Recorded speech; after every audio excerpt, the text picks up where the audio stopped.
गोदान पाठ 23 के आगे का भाग। गोबर ने हेकड़ी के साथ कहा, लखनऊ गुलामी करने नहीं गया था। नौकरी है तो गुलामी। मैं व्यापार करता था। ठाकुर ने कौतूहल भरी आंखों से उसके सर से पांव तक देखा। कितना रोज पैदा करते थे? गोबर ने छुरी को भाला बनाकर उसके ऊपर चलाया। यही कोई 2.5-3 रुपए मिल जाते थे। कभी चटक गई तो 4 भी मिल गए। इसमें बेसी नहीं। झिंगुरी बहुत नोच खसोट करके भी 25-30 से ज्यादा रुपए न कमा पाते थे, और ये गवार लौंडा 100 रुपए कमाने लगा। उनका मस्तक नीचा हो गया। अब किस दावे से उस पर रौब जमा सकते हैं? वर्ण में वह जरूर ऊंचे हैं, लेकिन वर्ण कौन देखता है? उससे स्पर्धा करने का यह अवसर नहीं। अब तो उसकी चिरौरी करके उससे कुछ काम निकाला जा सकता था। बोले, इतनी कमाई कम नहीं है बेटा, जो खर्च करते बने। गांव में 3 आने भी नहीं मिलते। भवनिया को तो कहीं काम दिला दो तो भेज दूं। ना पढ़े ना लिखे, एक ना एक उपद्रव करता रहता है। कहीं मुनीमी खाली हो तो कहना, नहीं साथ ही लेते जाना, तुम्हारा तो मित्र है। तलब थोड़ी हो, कुछ गम नहीं, 4 पैसे की ऊपर गुंजाइश हो।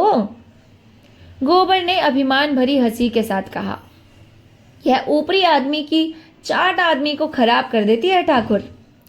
लेकिन हम लोगों की आदत कुछ ऐसी बिगड़ गई है कि जब तक बेईमानी ना करे पेट नहीं भरता। लखनऊ में मुनीमी मिल सकती है, लेकिन हर एक महाजन ईमानदार चौकस आदमी चाहता है। मैं भवानी को किसी के गले बांध दूं, लेकिन पीछे इसने कहीं हाथ लपकाया तो वह मेरी गर्दन पकड़ेगा। संसार में इल्म की कदर नहीं, ईमान की कदर है। यह तमाचा लगाकर गोबर आगे निकल गया। झिंगुरी मन में ऐंठ कर रह गए। लौंडा कितने घमंड में बातें करता है, मानो धर्म का अवतार ही हो गया हो। इसी तरह गोबर ने दाता दीन को भी रगड़ा। भोजन करने जा रहा था। गोबर को देखकर प्रसन्न होकर बोले, मजे में तो रहे गोबर। सुना वहां कोई अच्छी जगह पा गए हो। माता दीन को भी किसी हीले से लगा दो ना। भंग पीकर पड़े रहने के सिवा यहाँ और कौन काम करता है ये? गोबर ने बनाया, तुम्हारे घर में किस बात की कमी महाराज? जिस जजमान के घर द्वार पर खड़े हो जाते हो, कुछ ना कुछ मार ही लाओगे। जन्म में ले लो, मरण में ले लो, शादी में ले लो, गर्मी में ले लो। खेती करती हो, लेन देन करते हो, दलाली करते हो। किसी से कुछ भूल चूक हो जाए तो दंड लगाकर उसका घर लूट लेते हो। इतनी कमाई से पेट नहीं भरता क्या? क्या करोगे इतना सारा धन बटोट कर? कि साथ ले जाने की कोई जुगाड़ कर लिया है तुमने? दाता दीन ने देखा, गोबर कितनी डिढ़ाई से बोल रहा है। अदब और लिहाज जैसे भूल गया है। अभी शायद नहीं जानता कि बाप मेरी गुलामी कर रहा है। सच है, छोटी नदी को उमड़ते देर नहीं लगती, मगर चेहरे पर मैल नहीं आने दिया। जैसे बड़े लोग बालकों से मूंछ उखड़वा कर भी हंसते हैं, उन्होंने भी इस फटकार को हंसी में लिया और विनोद भाव से बोले, लखनऊ की हवा खा के तू बड़ा चंट हो गया है गोबर। ला, क्या कमा के लाया है, कुछ निकाल। सच कहता हूँ गोबर, तुम्हारी बहुत याद आती है। अब तो रहोगे कुछ दिन? हाँ, अभी तो रहूंगा कुछ दिन। उन पंचों पर दावा करना है जिन्होंने दंड के बहाने मेरे 150 रुपए हजम किए हैं। देखूं कौन मेरा हुक्का पानी बंद करता है और कैसे बिरादरी से मुझे चात बाहर करता है। यह धमकी देकर वह आगे बढ़ा। उसकी हेकड़ी ने उसके युवक भक्तों को रौब में डाल दिया था। एक ने कहा, कर दो नालिश गोबर भैया, बुढ़ा काला सांप है जिसके कांटे का मंतर नहीं। तुमने अच्छी बात बताई। पटवारी के कान भी जरा गरमा दो, बड़ा मुनफ्फतनी मदादा है। बाप बेटे में आग लगा दे, भाई भाई में आग लगा दे।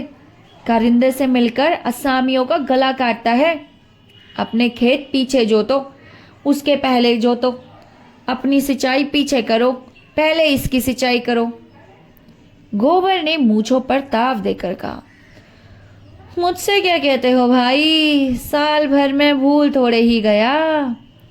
यहाँ मुझे रहना ही नहीं है, नहीं एक एक को नचा कर छोड़ता। अब की होली धूमधाम से मनाओ, होली का स्वांग बनाकर इन सबों को खूब भिगो भिगो कर लगाओ। होली का प्रोग्राम बनने लगा। खूब भंग घुटे, दूधिया भी, नमकीन भी, रंगों के साथ कालिक भी बने और मुखियों के मुंह पर कालिक ही पोती जाए। होली में कोई बोल ही क्या सकता है। फिर स्वांग निकले और पंचों की भद्द उड़ाई जाए। रुपए पैसे की कोई चिंता नहीं, गोबर भाई कमा कर आए हैं। भोजन करके गोबर भोला से मिलने चला। जब तक अपनी जोड़ी लाकर अपने द्वार पर बांध ना दे उसे चैन नहीं। वह लड़ने मरने को तैयार था। होरी ने कातर स्वर में कहा, रार मत बढ़ाओ बेटा, भोला गोई ले गए हैं, भगवान उनका भला करे, लेकिन उनके रुपए तो आते ही थे।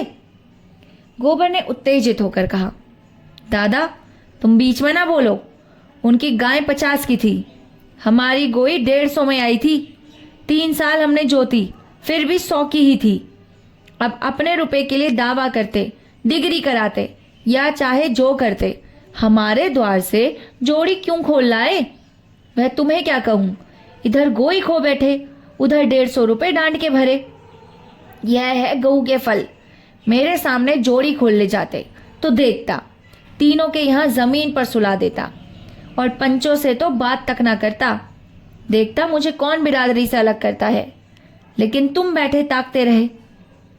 होरी ने अपराधी की भांति सर झुका लिया, लेकिन धनिया यह अनीत कैसे देख सकती थी। बोली, बेटा तुम भी अंधेर करते हो, हुक्का पानी बंद हो जाता तो गांव में निर्वाह होता। जवान लड़की बैठी है, उसका कहीं ठिकाना नहीं लगाना है क्या? मरने जीने में आदमी बिरादरी। गोबर ने बात काटी, हुक्का पानी सब तो था, बिरादरी में आदर भी था। फिर मेरा ब्याह क्यों नहीं हुआ बोलो? इसलिए कि घर में रोटी ना थी। रुपए हो तो ना हुक्का पानी का काम है न जात बिरादरी का। दुनिया पैसे की है, हुक्का पानी कोई नहीं पूछता। धनिया तो बच्चे का रोना सुनकर भीतर चले गई और गोबर भी घर से निकला। होरी सोच में बैठा रहा। लड़के की अकल जैसे खुल गई है, कैसी बेलौक बात करता है। उसकी वक्र बुद्धि ने होरी के धर्म और नीति को परास्त कर दिया। सहसा होरी ने पूछा, मैं भी चलूं? मैं लड़ाई करने नहीं जा रहा हूं दादा, डरो मत, मेरी ओर कानून है, मैं क्यों लड़ाई करने लगा? मैं भी चलूं तो कोई हरज है? हाँ बड़ा हरज है, तुम बनी बात बिगाड़ दोगे। होरी चुप हो गया और गोबर चला दिया। 5 मिनट भी ना हुए होंगे कि धनिया बच्चे को लिए बाहर निकली और बोली, क्या गोबर चला गया अकेले? मैं कहती हूं तुम्हें भगवान कभी बुद्धि देंगे या नहीं? भोला क्या सहज में गोई देगा? तीनों उस पर टूट पड़ेंगे बांस की तरह। भगवान ही कुशल करे, अब किससे कहूं? दौड़कर गोबर को पकड़ लो, तुमसे तो मैं हार गई। होरी ने कोने से डंडा उठाया और गोबर के पीछे दौड़ा। गांव के बाहर आकर उसने निगाह दौड़ाई। एक क्षीण सी रेखा क्षितिज में मिलाई हुई दिखाई दी। इतनी ही देर में गोबर इतनी दूर कैसे निकल गया? होरी की आत्मा उसे धिक्कारने लगी। उसने क्यों गोबर को नहीं रोका? अगर वह डांट कर कह देता, भोला के घर मत जाओ, तो गोबर कभी ना जाता। और अब उसने दौड़ा भी तो नहीं जाता।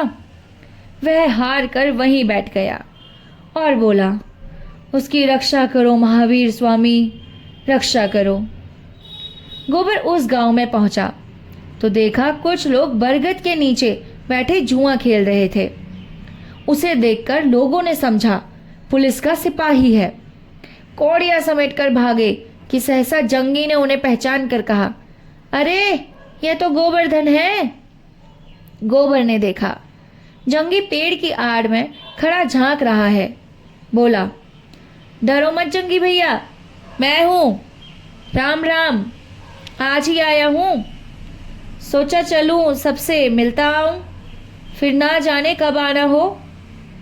मैं तो भैया तुम्हारे आशीर्वाद से बड़े मजे में निकल गया।